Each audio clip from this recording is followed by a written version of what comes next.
Lunes 20 de mayo, lección número 8, luz desde el santuario, para memorizar. El principal asunto de lo tratado es que tenemos un sumo sacerdote que traspasó los cielos, sentado a la diestra del trono de la majestad, ministro del santuario, de aquel tabernáculo que levantó el Señor y no el hombre. Hebreos 8, 1 y 2. Querido y amado Dios,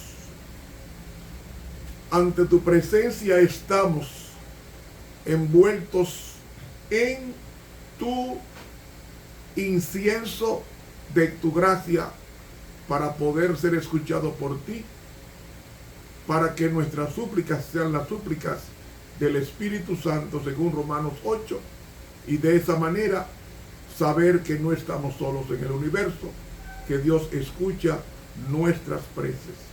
Por favor, Señor, auxílianos en este estudio que hemos de tener en tu nombre, porque en Cristo Jesús te aceptamos.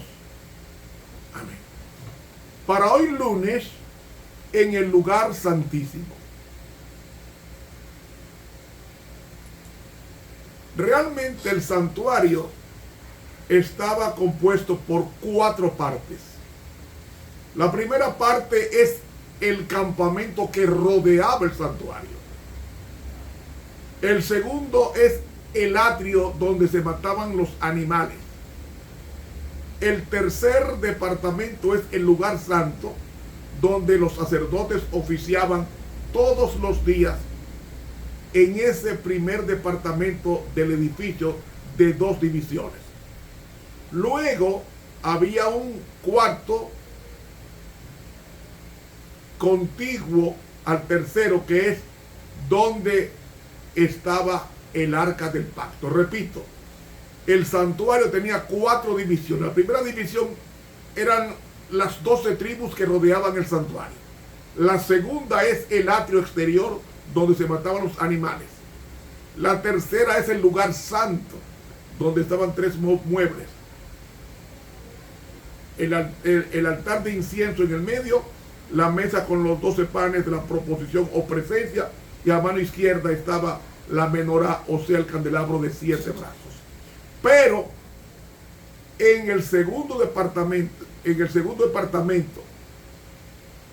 es el lugar santísimo, el segundo departamento del edificio me refiero, ahí se entraba una vez al año. ¿Por qué? Porque tenemos que partir de esta premisa. La rebelión en el cielo comenzó en la misma presencia de Dios, es decir, en el lugar santísimo.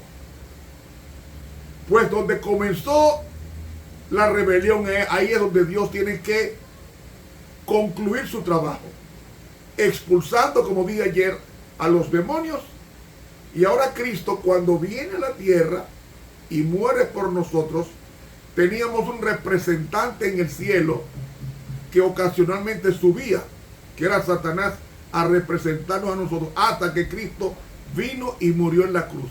Cuando Cristo dijo, consumado es, según Juan 19:30, la representación de Satanás, por Satanás de nuestro planeta, él inmediatamente, Cristo dijo, consumado es, inmediatamente el Padre le obstruyó, es decir, más nunca él entraría al lugar santísimo a representarnos a nosotros en las cortes celestiales, porque repito, él, aunque fue expulsado cuando el hombre cayó en pecado, él era el representante de este planeta en las cortes celestiales, y él iba cuando había reunión, como dice Job capítulo 1. En esa reunión aparece Satanás, o sea que él iba al juicio o iba a las reuniones administrativas del cielo, en el lugar santísimo allá arriba. Entonces, en entonces, cuando fue expulsado Lucifer del cielo, Satanás adueñó el planeta, conquistando el corazón de nuestros primeros padres, Adán y Eva. Pues cuando Cristo murió en el Calvario, poco antes de morir, Él dijo, consumado es. Y en ese instante, el Padre expulsó del cielo en forma definitiva a Satanás.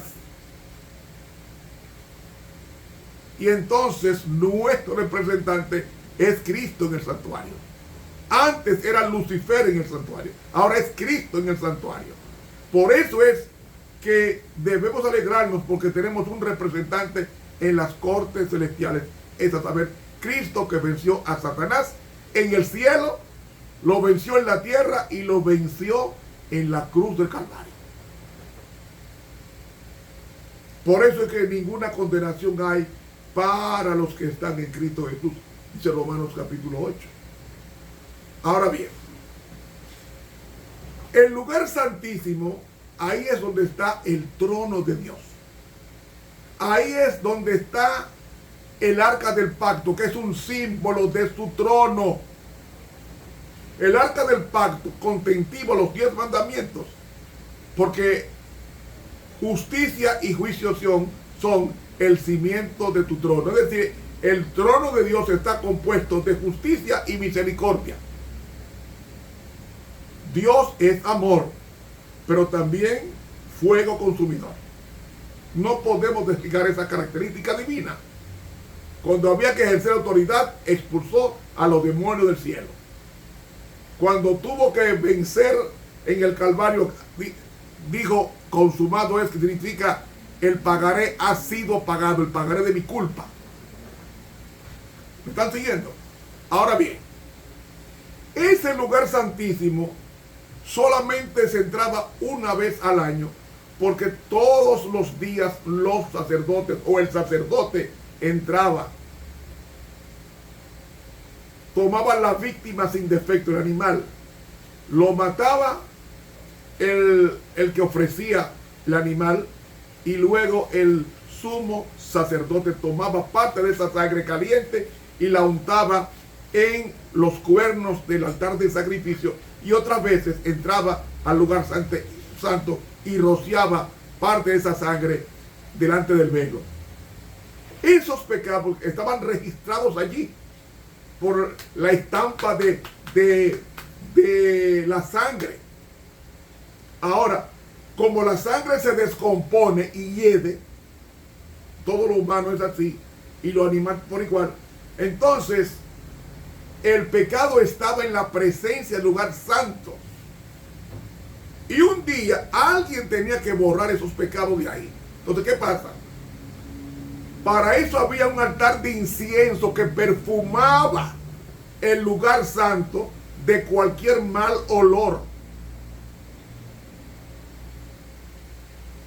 Porque el pecado hiede. Entonces, una vez al año se purificaba el santuario. ¿Cómo? El día primero del séptimo mes de Tishri, se tocaba la Rosh Hashanah. La Rosh Hashanah es el toque de trompeta que anunciaba por 9 días que el pueblo tenía que estar en preparación y en autocrítica, porque el día 10 de ese mes se iba a presentar el sumo sacerdote, representante del pueblo, al lugar santísimo donde estaba la presencia de Dios. Y durante una semana el sumo sacerdote no podía tener contacto con su mujer. Tenía que estar en oración y en ayuno, y tenía que pasar en meditación esa semana para luego entrar el día 10 y no equivocarse en el ritual. ¿Saben ustedes que ese día el sumo sacerdote se levantaba? El sumo sacerdote se ponía los demás días las 12 piedras en el pectoral del juicio, representando las 12 tribus, porque 12 es símbolo del pueblo de Dios. El sacerdote usaba esto todos los días. dentro del santuario. No podía salir con esas joyas a exhibirle en el campamento. Por eso que yo no entiendo por qué hay hermanas y hermanos que usan joyas. No han entendido lo que es el lugar santísimo. ¿Qué sucede? Como el sumo sacerdote tenía que ponerse todos los días el pectoral con las 12 piedras preciosas representando al pueblo de Dios, el día de Tisri, día 10, día de expiación, Yom Kippur, ese día el sumo sacerdote no se ponía las 12 piedras. Él se ponía una túnica blanca porque no podía presentarse en la presencia de Dios con joyas. Por eso repito, yo no entiendo, si nosotros estamos en el día de expiación, cómo es que hay hermanas que insisten en usar joyas, cuando en el día de expiación la ley mosaica decía que ningún judío podía el día 10 tener un arete puesto, ni un anillo siquiera. Tenía que ir al campamento alrededor del santuario sin joya, porque estaba a un encuentro personal con Dios. Entonces el sumo sacerdote entraba tembloroso, porque si entraba con un pecado inconfeso, él moría, caía muerto delante de la presencia de Dios, y había que sacarlo con una cuerda, porque nadie podía entrar, solamente el sumo sacerdote, a ese segundo departamento llamado lugar santísimo. Y mis hermanos, se presentaban dos animales iguales, dos chivos, sin defecto alguno, y se echaba suerte para Azazel o para Jehová. Azazel simbolizando a Satanás y Jehová simbolizando al Señor del cielo. Cuando el sumo sacerdote, para entrar al lugar santísimo, tenía que matar un animal, y lo primero que mataba era un becerro, un becerro por el pecado de él, y después llevará con el incensario, con fuego, perfumaba el lugar santo y el lugar santísimo, y pasaba dentro del velo, o sea, dentro del lugar santísimo, una vez. Luego, él tomaba la sangre hacia la cubierta oriental y entraba por segunda vez al santuario y esparcía 7 veces aquella sangre en su dedo. Y después se degollaba la expiación del macho cabrío, que representaba al Señor muriendo por nosotros, y entraba por tercera vez al velo y allí esparcía esa sangre en la cubierta, en la tapa llamada propiciatorio. Y después todos los pecados que estaban en el primer departamento llamado lugar santo eran limpiados en el lugar santísimo, y el sacerdote salía a la puerta y ponía los pecados sobre el macho cabrío vivo, como portador de los pecados confesados del pueblo de Dios, no como una expiación, sino como un culpable instigador, y era llevado al desierto por una persona escogida para eso, y allá eso representaba el milenio, cuando Satanás será desterrado por 1000 años en la soledad del planeta. Y entonces, mas nunca volvía, porque lo despeñaban para que nunca más volviera, pero tenía que seguir vivo hasta morir él por allá. Él no moría por los pecados, moría ya, el Cordero de Dios ya había muerto por el pecado, pero el macho cabrío tiene que ser el portador de los pecados que instigó al pueblo de Dios a cometer. Y entonces, cuando se lleva ese animal, es limpiado el pueblo de Dios, que es lo que va a pasar en poco tiempo cuando Cristo termine su mediación en el lugar santísimo. Yo creo que con esto tenemos una panorámica de lo que representa el lugar santísimo, y hay que subrayar que estamos en ese día de expiación, y en vez de estar haciendo fiesta, debemos estar haciendo un examen de conciencia para no pecar contra nuestro Dios. Para mañana martes 21 el juicio ha llegado. Suscríbase a este canal de YouTube Ramón Romero, dele clic a la campanita, invite a otros a la suscripción. Dios nos bendiga.